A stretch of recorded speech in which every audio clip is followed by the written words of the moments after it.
Hello everyone.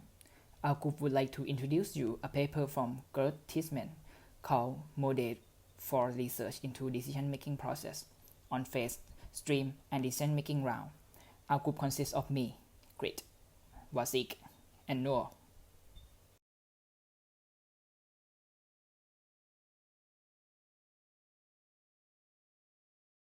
This presentation summarizes concepts of the papers, apply into cases, and introduce some alternative frameworks.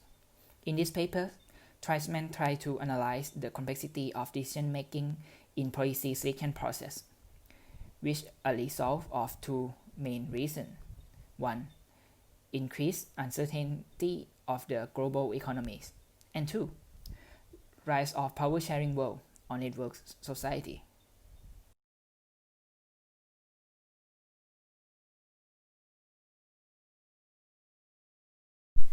The paper compared three conceptual models: the phase model, the stream model, and the round model. The phase model focused on successive and distinctive stages in a process. The assumption of the phase model is that decision-making is the succession of different situations in the formulation, adoption, implementation, and evaluation of the policies. Phase model consists of three stages: policy formation, adoption, and implementation. Second, the stream model, in contrast with the phase model, which focus on vertical division. The stream model analyzes through the horizontal division of activities. The main idea is that decision-making consists of three streams: problem stream, policy stream, and politics stream. The stream develops in its own dynamic, and policy change occur when the three streams converge, as we know it as policy window.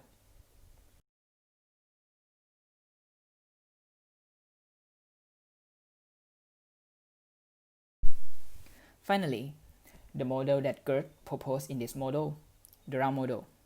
The round model combines the elements of the first two models, assuming that several actors introduce a combination of problem and solution, and create progress through interaction. Here in this model, decision-making assumed to consist of different decision-making rounds, where in all sets of rounds, the interaction between different actors result in one or more definition of problem and solution. The added value of the round model contribute into three themes. First, the issue of actor, problem, and solution. The round model decision-making is not about any specific issue, but about dynamic combination of set of problem and solution represented by different actors. Second, in contrast with phase model, we see policy as a static process. Round model defines policy as a result of a series of decisions taken by various actors.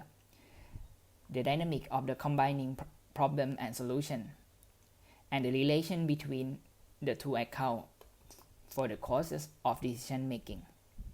Finally, round model helps us cope with criteria for evaluation for decision making, as it assumes that network society as a whole and the government in particular are fragmented. As a result, representation of the public interest is distributed over various parts in and outside the government. Policy evaluation becomes more meaningful if all these intentions are taken into account in the analysis.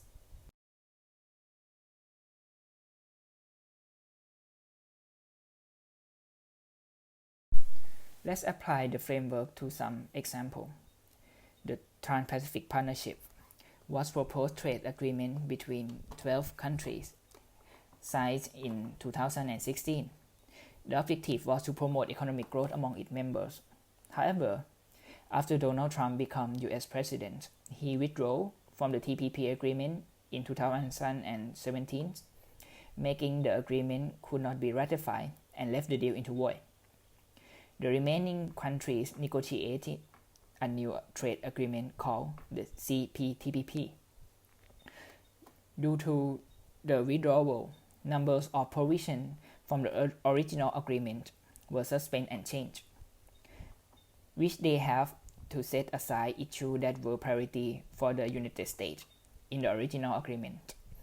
In this case, CPTPP represents the multi-actor decision-making process, vertical classification, and as well as horizontal classification.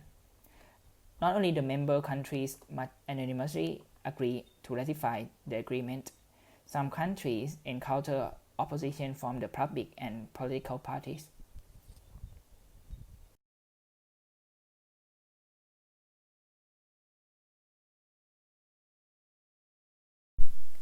After Teisman published the paper, he realized that focusing on the interaction between actors is not enough to understand real-world decision-making. So he updated his framework by introducing the track model. The track model emerged out of the recognition that decision-making has to do with three ingredients brought by the participant. First, ambition, which participants base upon their interest or normal goal. They participate because they have something to win or lose. Second, factual evidence. Actors have opportunity to mobilize factual evidence in favor of their ambitions. Due to fragmentation within the knowledge domain, they do have many opportunities to mobilize counter evidence to attack the evidence used by formal policy initiator. Third, perception.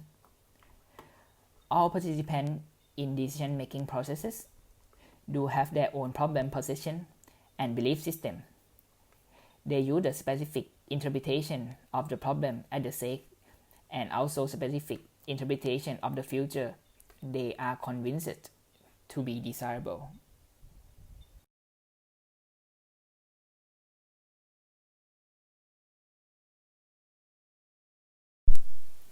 After we learn about the role of ambition and perception, which determine the decision-making process, we explore beyond rational model and would like to present some alternative model.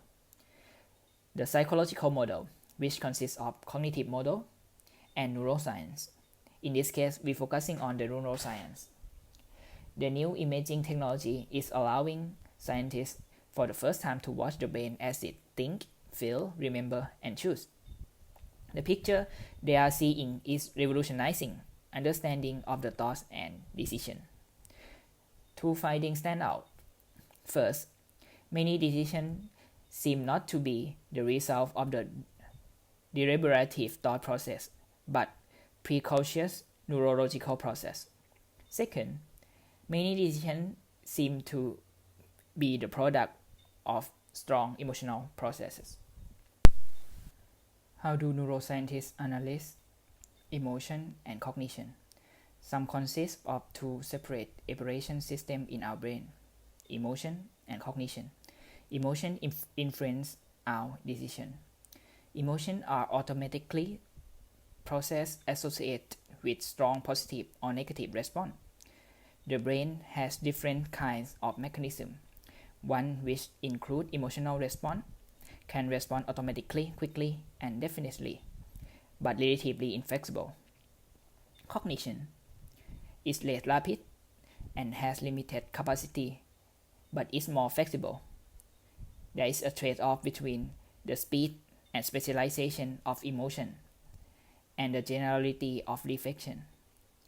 Daniel Kahneman called the first one emotion-based system of decision-making intuitive and associative, and the second system is cognitive decision-making, reason, and rule-governed.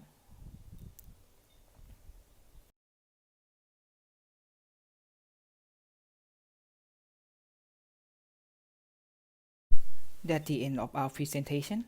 Thank you for your attention.